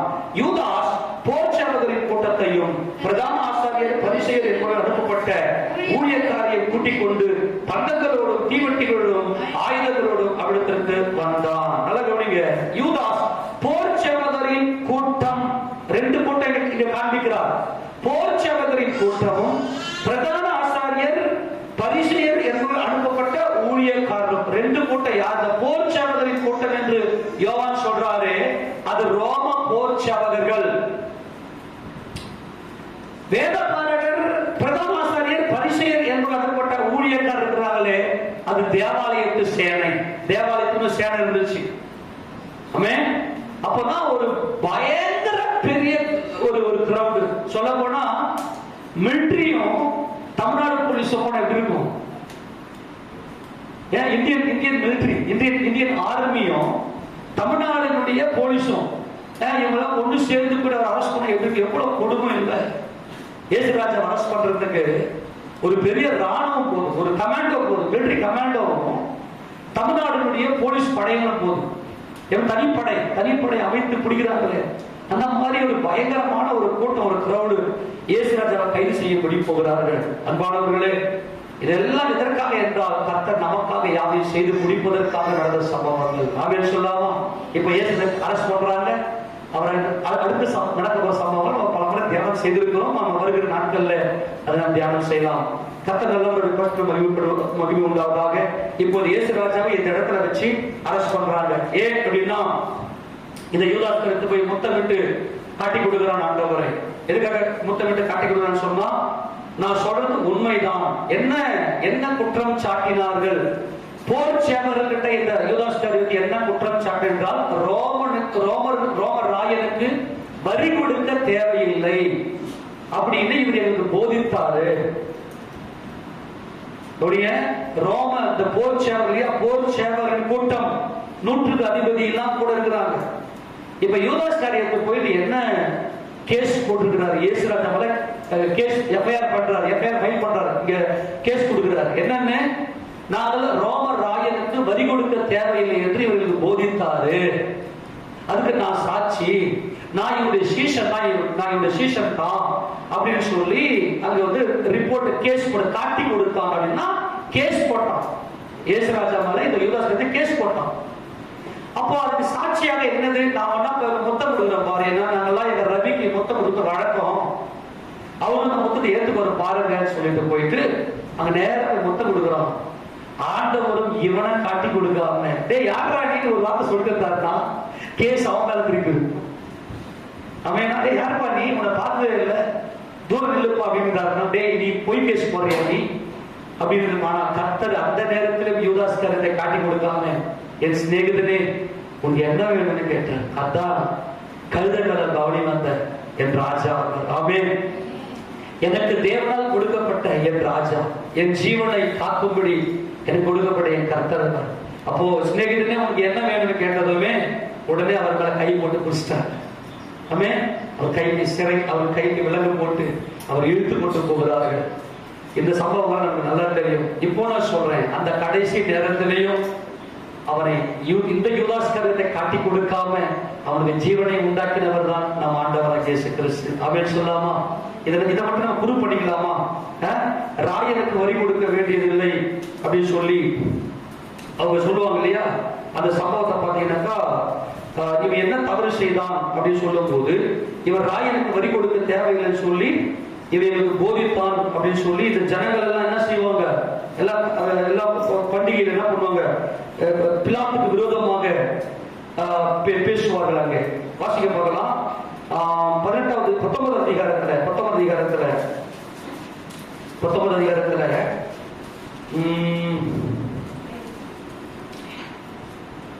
ராயனை முக்கியப்படுத்துவாங்க இல்லையா? 15 வசனத்தை வாசிக்க பார்க்கலாம். அவர்கள் இவனை அகற்றும் சிலுவையில் அறையும் சத்தமிட்டார்கள். உங்கள் ராஜாவை சிலுவையில் அறையலாமா என்று கேட்கின்றான். பிரதான ஆசாரியர் பிரதியுத்தரமாக, ராயனே அல்லாமல் வேறு ராஜா இல்லைன்னு சொல்லி இயேசு ராஜாவை தள்ளிவிட்டார்கள். ஆனால் நீங்க லூக்கா சுவிசேஷத்துல பாத்தீங்கன்னா, அங்க விசாரணை பண்ணும்போது இவர் என்ன குற்றம் செய்தார் என்று சொல்லும் போது எடுத்து வாசிக்க. லூக்கா சுவிசேஷ புத்தகம் 23 அதிகாரம் 5 வசனத்தை வாசிங்க. அதற்கு அவர்கள் இவன் கலிலேயா நாடு தொடங்கி இவ்விடம் வரைக்கும் யூதேய தேசம் எங்கும் உபதேசம் பண்ணி ஜனங்களை கலகப்படுத்தினான் என்று வைராகியத்தோட சொன்னார்கள். என்ன கலகப்படுத்தினாரு? இவர் வந்து ராயனுக்கு வரி கொடுக்க தேவையில்லை என்று சொல்லி அவங்க என்ன பண்றாங்க, கலகப்படுத்தினாரு அப்படின்னு சொல்லி இவர் மேல ஒரு குற்றத்தை அங்கே சாட்டுகிறார்கள். அப்போ உடனே இவர் வந்து கலிலேயாவுக்கு உட்பட்டவரா என்று சொல்லி என்ன பண்ணாங்க, அவரை விடுதலை பண்ணி அவரை எடுத்து போய் ஏரோது கிட்ட அனுப்புவாரு. ஏரோது அங்க என்ன பண்ணுவாங்க, அங்க விசாரணை பண்ணி அங்கே அவர்கிட்ட ஒரு தவறவில்லைன்னு சொல்லி பார்த்தோம்னா மறுபடியும் பிலாத்து கிட்ட அனுப்புவாங்க. இப்படி ஆண்டவரை அலைகழித்து அவரை பயங்கரமான ஒரு மன உளைச்சலுக்குள்ளாக ஆக்கினார்கள். ஆனாலும் கர்த்தர் என்ன செய்தாருங்க, மரணத்தை ஜெயித்து மூன்றாவது உயிரோடு எழுந்தார். அப்படின்னு சொல்லாமா? சரி, இது வரைக்கும் நமக்கு போதும். கர்த்தர் சித்தமான இனி ஒரு நாட்களில அடுத்தது நமக்கு என்ன நடந்துச்சு என்பதை குறித்து பார்க்கலாம். நல்ல முழங்கால் இருக்கலாம். கர்த்தர் நம்மோடு இன்னைக்கு பேசியிருக்கிற எல்லாருமே முழங்கால் பண்ணிட்டு, அன்புள்ள ஆண்டவரே, இன்றைக்கு நீர் எங்களோடு